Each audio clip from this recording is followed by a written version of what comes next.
दोस्तों, आज की कहानी है शादीशुदा होते हुए भी बेटी अपने बॉयफ्रेंड के साथ अपने बेडरूम में। कहानी पसंद आए तो वीडियो को लाइक एवं सब्सक्राइब जरूर करना। कितनी ही दफ़ा सुधीर और आकांक्षा ने अलग होने का फैसला लिया और तलाक के कागजात तैयार करवाए, मगर हर बार परिस्थितियां आड़े आ गई। क्या बात है, आजकल बहुत मेकअप करके ऑफिस जाने लगी हो। पहले तो कुछ भी पहनकर चल देती थी, पर अब तो रोज लेटेस्ट फैशन के कपड़े खरीदे जा रहे हैं। व्यंग से सुधीर ने कहा तो आकांक्षा ने एक नज़र उस पर डाली और फिर से अपने मेकअप में लग गई। सुधीर आकांक्षा के इस रिएक्शन से चढ़ गया और एकदम उसके पास जाकर बोला, आकांक्षा, मैं जानना चाहता हूँ कि तुम्हारी जिंदगी में चल क्या रहा है। आकांक्षा ने भावे चढ़ाते हुए उसकी तरफ देखा और फिर अपने बॉब कट बालों को झटकती हुई बोली, चलना क्या है, मल्टीनेशनल कंपनी में ऊंचे ओहदे पर काम कर रही हूँ। लोग मेरी इज्जत कर रहे हैं, मेरे काम की सराहना हो रही है। और क्या सराहना हो रही है या पीछे तुम्हारा मजाक बन रहा है? आकांक्षा, खबरदार जो ऐसी बात की सुधीर। तुम्हें क्या पता सफलता का नशा क्या होता है। तुमने तो बस जिस कुर्सी पर काम संभाला है आज तक वहीं चिपके बैठे हो, क्योंकि तुम्हें तुम्हारी तरह गलत तरीके से प्रमोशन लेना नहीं आता। पति के होते हुए भी प्रमोशन के लिए इमीडिएट बॉस की बाह में समाना नहीं आता। सुधीर का इल्जाम सुनकर आकांक्षा ने अपने हाथ में पकड़ा हुआ मिरर जमीन पर फेंक दिया और चीख पड़ी, मेरे कैरेक्टर की समीक्षा करने से पहले अपने अंदर झांको। सुधीर, तुम्हारे जैसा फेलियोर इंसान मेरे लायक है ही नहीं। ना तो तुम मुझे वह प्यार और खुशियां दे सके जो मैं चाहती थी, और ना खुद को ही किसी काबिल बना सके।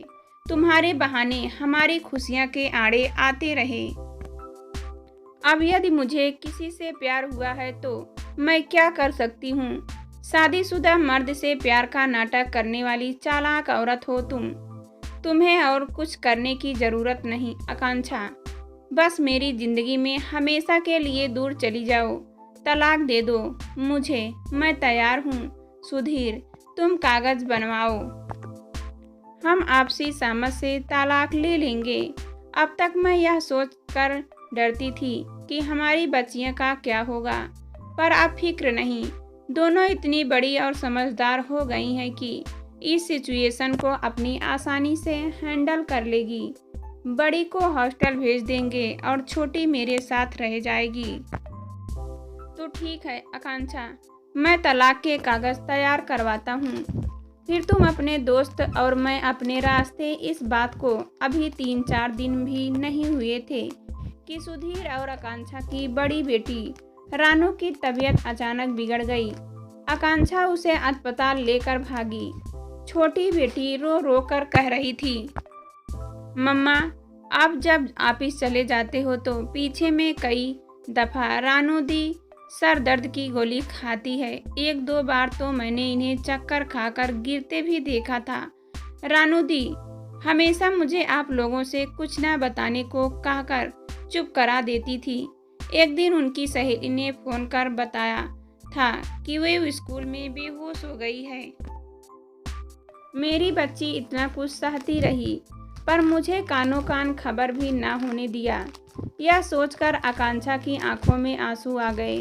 तब तक भागा भागा सुधीर भी अस्पताल पहुंचा। आकांक्षा ने सवाल किया, आज तुम्हें इतनी देर कैसे हो गई? मैं ऑफिस छोड़कर नहीं भागती तो पता नहीं रानू का क्या होता। वह दरअसल तलाक के कागज फाइनल तैयार करा रहा था। जाओ तुम पहले डॉक्टर से बात करके पता करो कि मेरी बच्ची को क्या हुआ है। बेहोश को हो गई मेरी बच्ची। अगले दिन तक रानू की सारी रिपोर्ट आ गई। रानू को ब्रेन ट्यूमर था। यह खबर सुनकर सुधीर और आकांक्षा के जैसे पैरों तले जमीन खिसक गई थी। फिर तो अस्पतालबाजी का ऐसा दौर चला कि दोनों को और किसी बात का होश ही नहीं रहा। रानू के ब्रेन का ऑपरेशन करना पड़ा। काट कर ट्यूमर निकाल दिया गया। रेडिएशन थेरेपी भी दी गई। आकांक्षा ने इलाज में कोई कसर नहीं छोड़ी, रुपए पानी की तरह बहाए। रानू को काफी लंबा वक्त अस्पताल में रहना पड़ा। घर लौटने के बाद भी अस्पताल आना जाना लगा ही रहा। करीब 1.5-2 साल बाद एक बार फिर से ट्यूमर का ग्रोथ शुरू हुआ तो तुरंत उसे अस्पताल में एडमिट करा के थेरेपी दी गई। इतने समय में रानू काफी कमजोर हो गई थी। सुधीर और आकांक्षा का पूरा ध्यान रानू को पहले की तरह बनाने में लगा हुआ था। आकांक्षा का रिश्ता अभी भी अपने प्रेमी मयंक के साथ कायम था। सुधीर अभी भी आकांक्षा से नाराज था। दोनों के दिल अभी भी टूटे हुए थे, मगर दोनों ने झगड़ना छोड़ दिया था। दोनों के लिए ही रानू की तबीयत पहली प्राथमिकता थी। आप इसके बाद दोनों घर लौटते तो रानू की देखभाल में लग जाते। आपस में उनकी कोई बात नहीं होती। दिल से दोनों का रिश्ता पूरी तरह टूट चुका था। एक ही घर में अजनबियों की तरह रहते। इस तरह 3-4 साल बीत गए। अब तक रानू नॉर्मल हो चुकी थी। उसने कॉलेज भी ज्वाइन कर लिया था। सुधीर और आकांक्षा की जिंदगी भी पटरी पर लौटने लगी थी, मगर दोनों के दिल में जो फांस चुभी हुई थी उसका दर्द कम नहीं हुआ था। इस बीच सुधीर के जीवन में एक परिवर्तन जरूर हुआ था। उसने अपने दर्द को गीतों के जरिए बाहर निकालना शुरू किया। उसकी गायकी लोगों को काफ़ी पसंद आई और देखते ही देखते उसकी गिनती देश के काबिल गायकों में होने लगी। सुधीर को अब स्टेज परफॉर्मेंस के साथ साथ टीवी और फिल्मों में भी छोटे मोटे ऑफर मिलने लगे। नाम के साथ साथ पैसे भी मिले और आकांक्षा के तेवर कमज़ोर हुए, मगर मयंक के साथ उसका रिश्ता वैसे ही कायम रहा और यह बात सुधीर को गंवारा नहीं थी। इसलिए एक बार फिर दोनों ने तलाक लेने का फैसला किया। सुधीर ने फिर से तलाक के कागज़ बनने को दिए, मगर दूसरे ही दिन आकांक्षा की मां का फ़ोन आ गया। आकांक्षा की मां अकेली मेरठ में रहती थी। बड़ी बेटी आकांक्षा के अलावा उनकी एक बेटी और थी जो रगनू में बसी हुई थी। पति की मौत हो चुकी थी।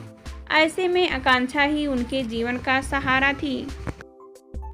बड़े दर्द भरे स्वर में उन्होंने आकांक्षा को बताया था, बेटा डॉक्टर कह रहे हैं कि मुझे पेट का कैंसर हो गया है जो अभी 2nd स्टेज में है। माया क्या कह रही हो? आप सच कह रही हूँ बेटा, आजकल बहुत कमजोरी रहती है। ठीक से खाया पिया भी नहीं जाता। कल ही रिपोर्ट आई है। मेरी तो मम्मा, आप वहाँ अकेली क्या कर रही हो?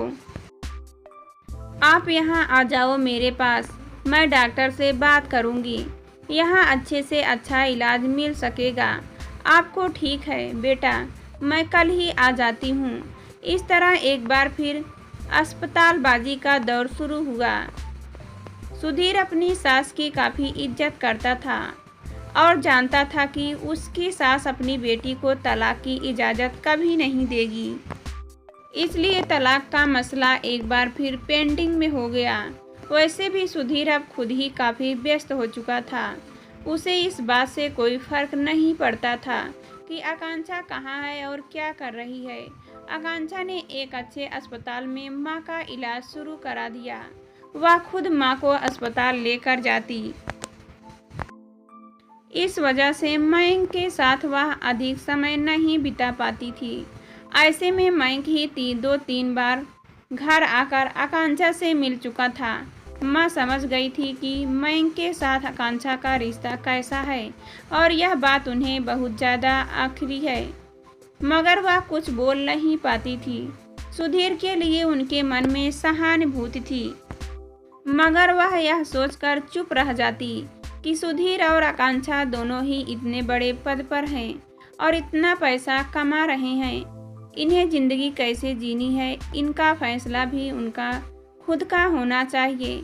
सुधीर को संगीत के सिलसिले में अक्सर एक दूसरे शहरों में जाना पड़ता और इधर पीछे से माँ की देखभाल के साथ साथ आकांक्षा मयंक के और भी ज़्यादा करीब होती गई।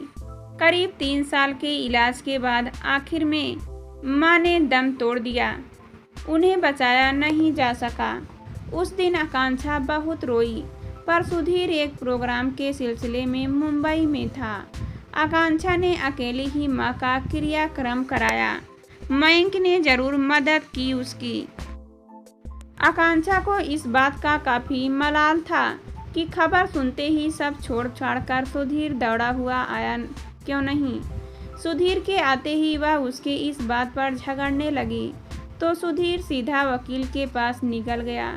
जल्द से जल्द तलाक के कागज बनवाकर वह इस कड़वाहट भरे रिश्ते से आज़ाद होना चाहता था।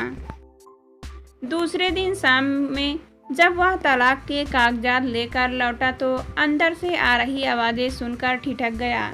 उसने देखा कि ड्राइंग रूम में उसकी बड़ी बेटी रानू अपने बॉयफ्रेंड के साथ खड़ी है और आकांक्षा चीख रही है, नहीं रानू, तू ऐसा नहीं कर सकती।